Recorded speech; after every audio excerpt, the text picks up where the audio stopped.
Selamat berjumpa dengan renungan Selasa. Selo ra selo diselakne.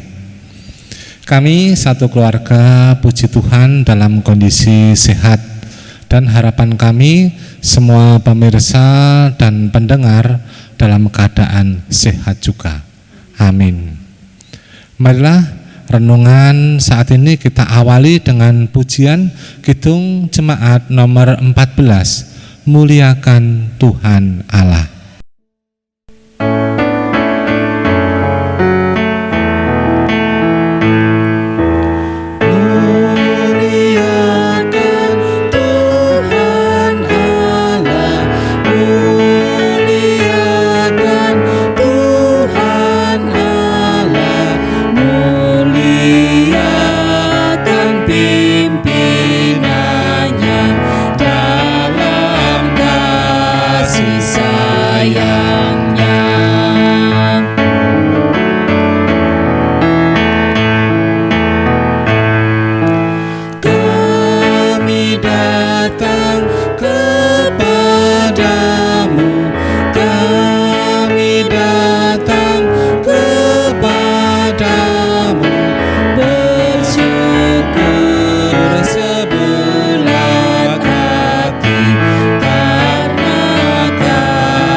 Marilah kita berdoa.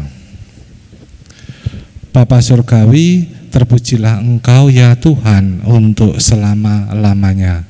Terima kasih ya Allahku atas berkat karunia-Mu. Sampai saat ini kami, keluarga ini, masih dalam keadaan yang baik dan sehat. Saat ini ya Tuhan, kami hendak merenungkan firman-Mu. Kiranya Engkau memberkati dan memampukan kami, sehingga kami boleh mengerti apa yang Engkau kehendaki dalam kehidupan anak-Mu ini. Kami menyadari ya Tuhan, anak-Mu ini adalah orang yang berdosa. Kami mohon pengampunan kepada Engkau. Terima kasih Allahku, hanya di dalam nama Tuhan kami, Yesus Kristus, kami berdoa. Amin. Saudaraku yang terkasih di dalam Tuhan Yesus Kristus, marilah kita membaca Alkitab yang diambilkan dari Injil Yesus Kristus dalam Markus 12 ayat 13 sampai dengan 17. Yang demikian firman Tuhan.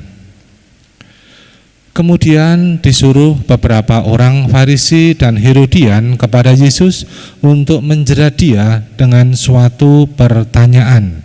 Orang-orang itu datang dan berkata kepadanya, "Guru, kami tahu Engkau adalah seorang yang jujur dan Engkau tidak takut kepada siapapun juga, sebab Engkau tidak mencari muka, melainkan dengan jujur mengajar jalan Allah dengan segala kejujuran. Apakah diperbolehkan membayar pajak kepada Kaisar atau tidak? Haruskah kami bayar atau tidak?" Tetapi Yesus mengetahui kemunafikan mereka, lalu berkata kepada mereka, "Mengapa kamu mencobai aku? Bawalah kemari suatu dinar, supaya kulihat." Lalu mereka bawa.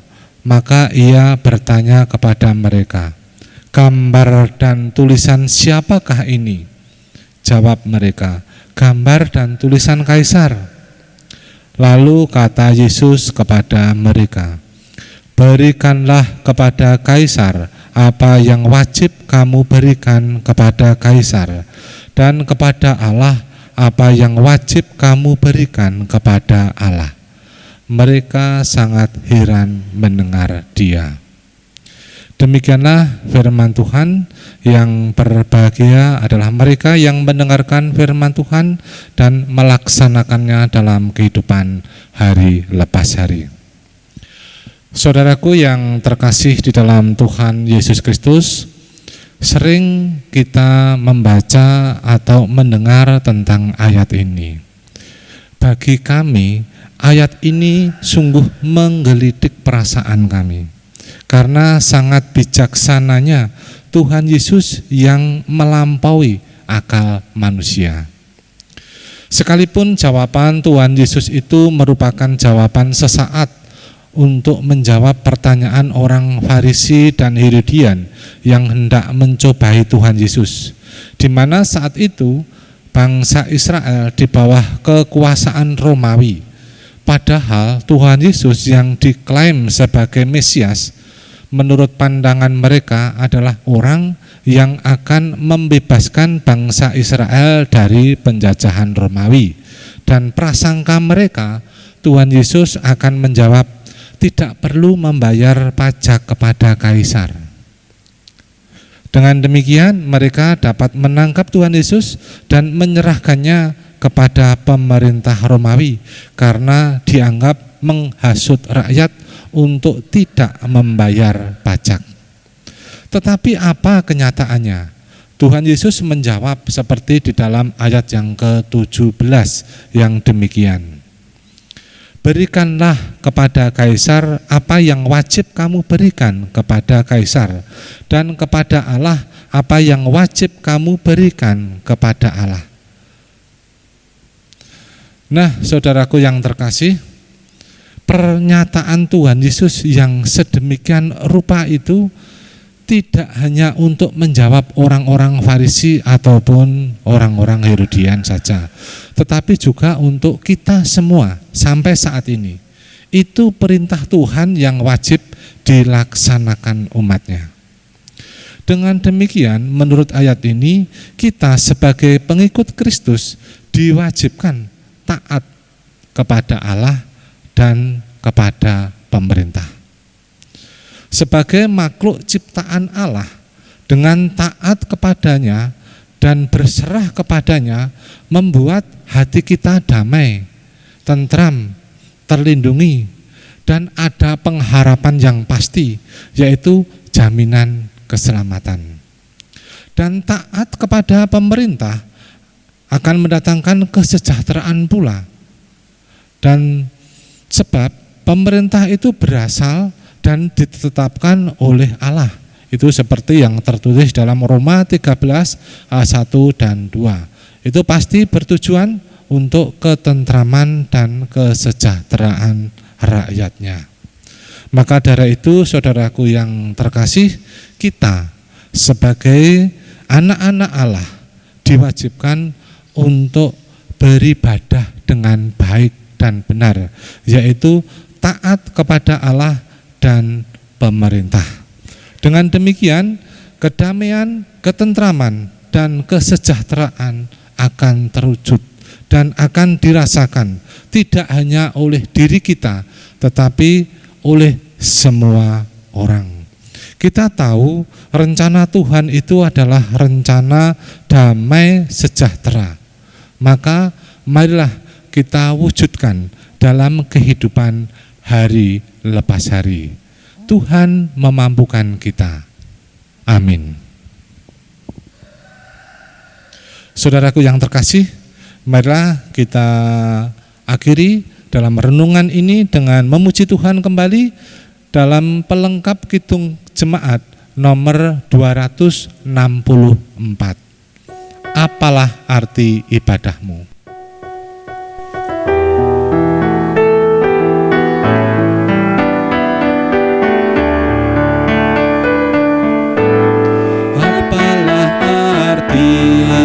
Ibadahmu kepada Tuhan,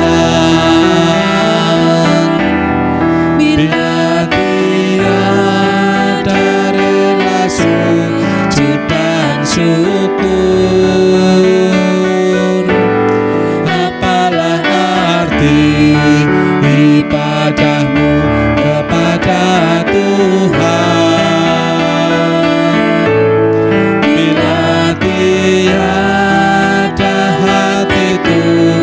dan syukur. Ibadah sejati jadikanlah persembahan. Ibadah sejati kasihilah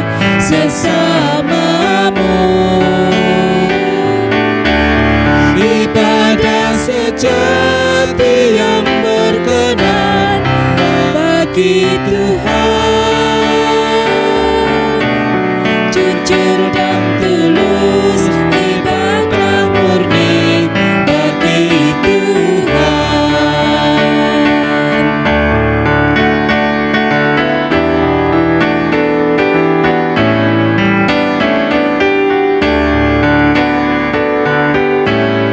Marilah ikut melayani orang berkeluh,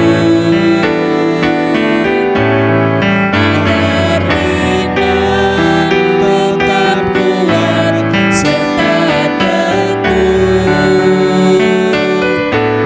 Itulah tugas pelayanan juga panggilan,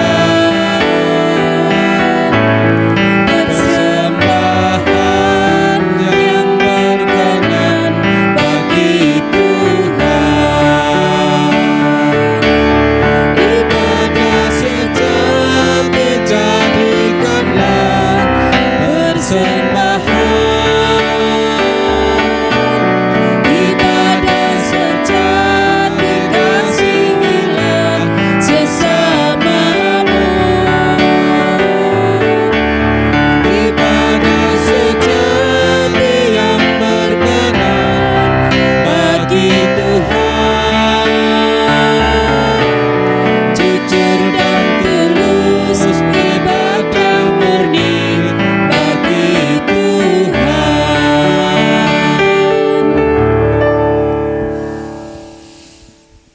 Saudaraku yang terkasih, marilah renungan saat ini kita tutup dengan doa. Kembali lagi ya Tuhan, kami menghadap ke hadirat-Mu di dalam doa. Kami bersyukur kepada Engkau, saat ini Engkau telah memberikan pengertian kepada anak-anak-Mu ini ya Tuhan, untuk ibadah yang baik dan benar, yaitu taat kepada Engkau di setiap perintah-Mu dan kepada pemerintah, sehingga akan mendatangkan kedamaian dan kesejahteraan. Bapa di surga, kami hanya menyerahkan kehidupan anak-Mu ini dalam tangan kasih-Mu saja.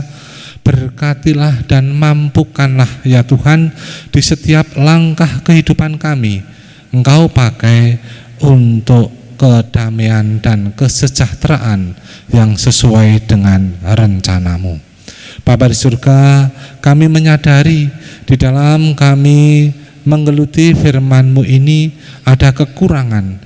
Kiranya Engkau melengkapi, dan terselip dosa dan kesalahan ya Tuhan, kami mohon pengampunan kepadamu. Terima kasih ya Allahku, hanya di dalam nama Tuhan kami Yesus Kristus kami berdoa. Amin. Demikian Bapak Ibu Saudaraku dimanapun berada, renungan Selasa pada saat ini yang dapat kami sampaikan. Jikalau ada kesalahan dan kekurangan, kami mohon maaf yang sebesar-besarnya. Terima kasih, Tuhan memberkati.